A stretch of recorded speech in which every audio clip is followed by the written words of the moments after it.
My name's Jacob, and did you know that there was only 27 Major League Baseball players to ever hit above 400? There are about 1,200 major leaguers in the league today, and the last person to ever do this was Ted Williams in 1941.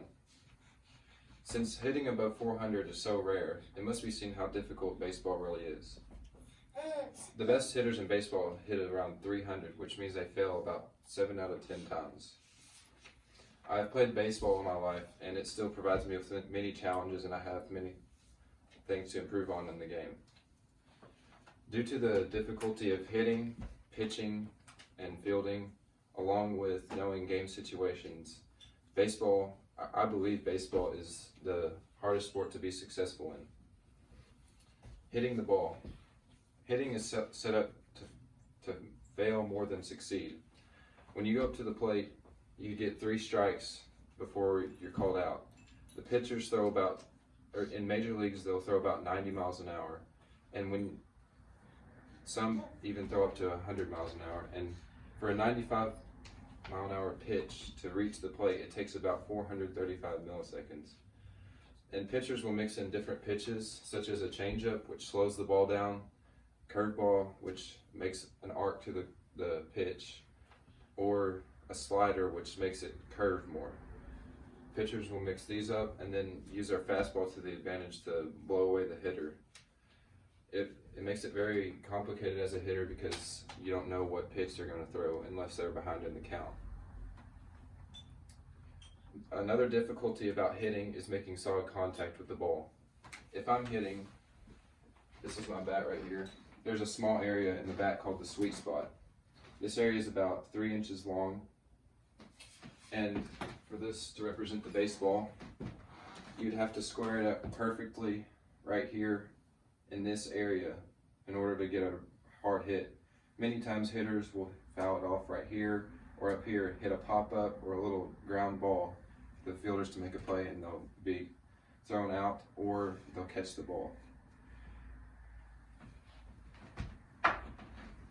When looking at pitching and fielding, pitchers must hit the strike zone.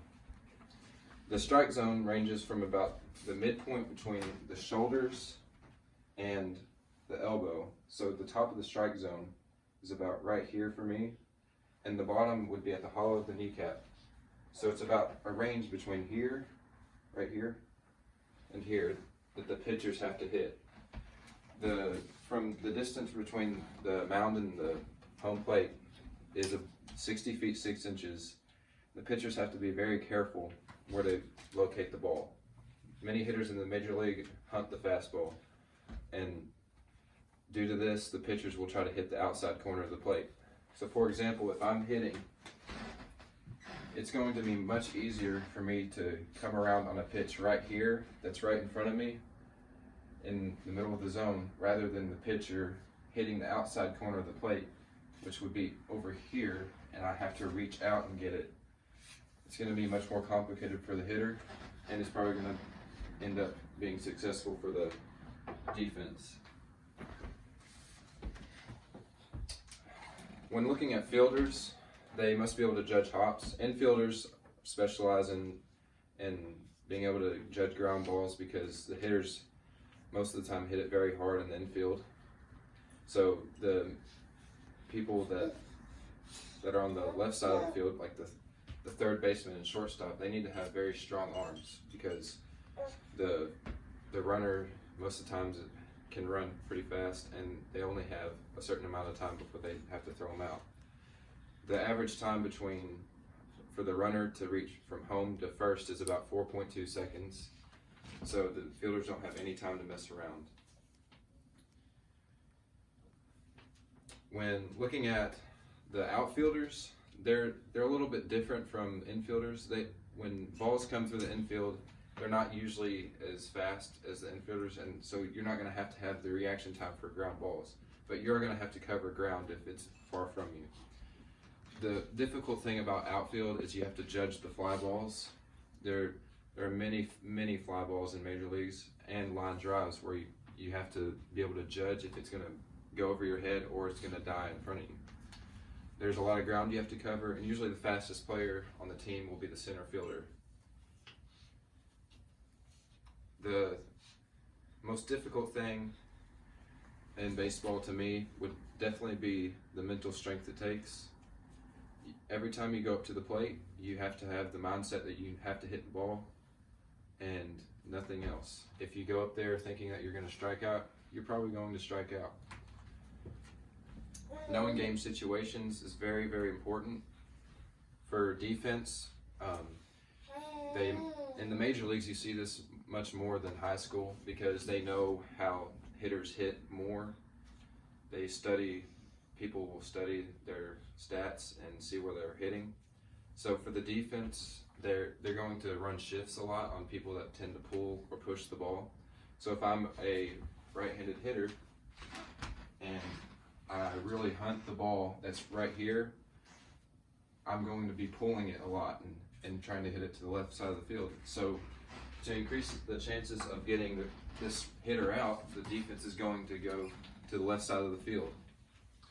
This increases the chances of the hitter getting out or the fielders catching the ball.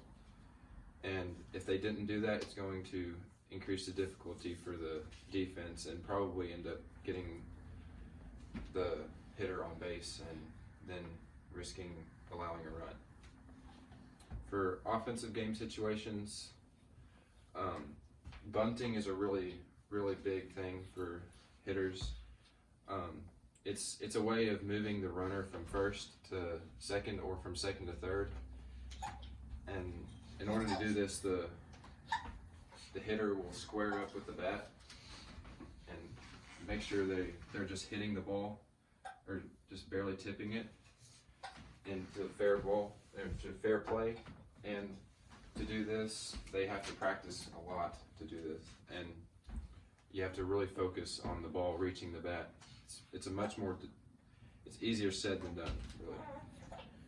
And for the defense on this play, they're most likely going to go to third. The third baseman's going to go in and the first baseman will go in order to increase the chances of getting the hitter out or the runner that's trying to advance. Another important thing about baseball that makes it really difficult is the time it takes to be successful. Practicing is the most important thing about this. You have to be able to know what's going on in the game at all times, such as a runner tagging up. So if an outfielder has a runner on third and it's a fly ball with one out, they're going to want to throw it to home because they don't want to risk that run being scored. There's many different situations that I can't explain right now that you have to know. In conclusion, baseball isn't the most physically grueling sport. I wouldn't argue that it is. People argue it's not very hard, but it's different. It's a different type of game. It's a really, really hard mental game, and it takes a different type of talent to be able to square up the ball like that. And that's about it. I believe baseball is the most difficult sport to be successful in, and I hope you will too.